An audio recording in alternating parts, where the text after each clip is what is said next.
Welcome back to Large Man Abroad, everybody. Let's have a talk. So at this point, the world is completely dependent on media. It's just what we do. We consume. And a big fixture of that, that's been around for over 100 years now, movies. Traditionally, America has always had a dominant monopoly on the movies that really come out in the world. It's the big movies, the important movies, the movies that people actually want to watch. It used to be foreign movies were just kind of cliche, artsy. Really, nobody was really into them. Nobody really watched them. America was Star Wars, right? America was Superman. America was Batman, right? We made the big ones. The Shining, Sandlot, Forrest Gump. There's tons of movies out there, great movies. Original Ghostbusters, that's a great one. Movies these days, really just kind of terrible, except for foreign movies. At some point, and really in the 2000s, you really started seeing a shift in the quality of movies that started coming in from abroad. And nowadays, the American movie industry is really just fallen on bad times. There's no creativity, it seems like, anymore. Most movies are just a remake of something that came out 20, 30 years ago. Nothing seems to be new or fresh, and everything's over-politicized. There's no escapism, really.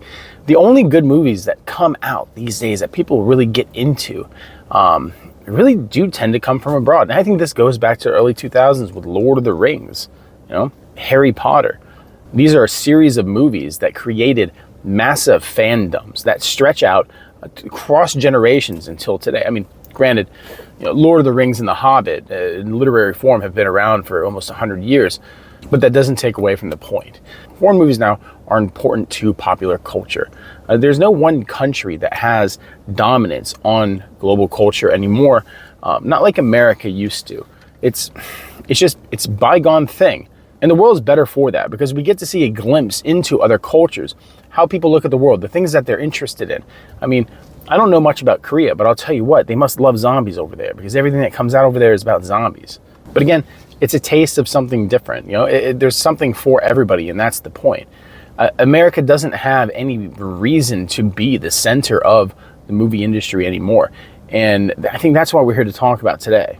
Trump came out and announced yesterday that he's directing his administration to find a way to set a 100% tariff on all movies and films that come into the United States. Now, my big problem with this is more on a cultural scale, because I have a problem with a country shutting out foreign media because it sets the stage for mass propaganda. Because those kind of tariffs, what they're going to do is funnel all the views, all the eyes into one single direction where a specific message can be pushed. And that message pushed over 10 years, 15 years, 20 years, changes a culture and a nation. And that's not something in the arena of free speech we should be appreciating. It almost seems like a violation of the First Amendment. Our ability to consume what we want to consume is our right. And on a more financial level, not only is this going to eliminate jobs, as every other tariff seems to be doing, but it's going to drive up prices of our ability to actually watch movies. To actually subscribe to a lot of these streaming services are getting quite costly. And a lot of these movies that are actually hitting the streaming services tend to be foreign films at this point. Because like I said, America no longer has really a dominant market share on interest when it comes to media. So these companies, which are global, are going to have to push those costs onto the consumer, as they always do. So what does that mean in an expensive world where the little bit of escapism that you get after a long day of work, where you just have a couple hours to veg out in front of Netflix, in front of Amazon Prime, and just kind of just forget about the day, And it's expensive. But what happens if you have to pay more now? What happens if the movies that you're used to, the series that you're used to, because of the tariffs, maybe there's going to be boycotts? Probably there will be. So you're not going to see those anymore. RIP to the anime community, because you guys are going to get slapped hard for this. But it's a serious issue because, like I said, it limits the ability for people to consume the content that they want. So it's an attack on our individual rights and our liberty to actually choose to watch and view and just do what we would like. There is something sketchy about this. To try to force media to be produced in America by Americans for Americans. There's something very oppressive that I can't really put my finger on but it does feel like a strategy that propagandists used in the early 20th century. And it's not something that we should use now. Even if it's a short-sighted decision, it's still a massive error. And there needs to be some kind of pushback on this. Because like I said, Hollywood's trash. It's terrible. Listen, we got Snow White this year, and we got Wicked, and we can't really take any more of this. Let's be honest. Like, I need a good blockbuster film. I need something. I don't care if it comes from England. Like, all the good, like, Roman Empire shows come from England. You know, I love English shows. British shows are great. All the best zombie movies and shows, they come from Korea now. You know, like I said, the weeaboos, you know, they got their anime. And we should be able to choose what we want to watch.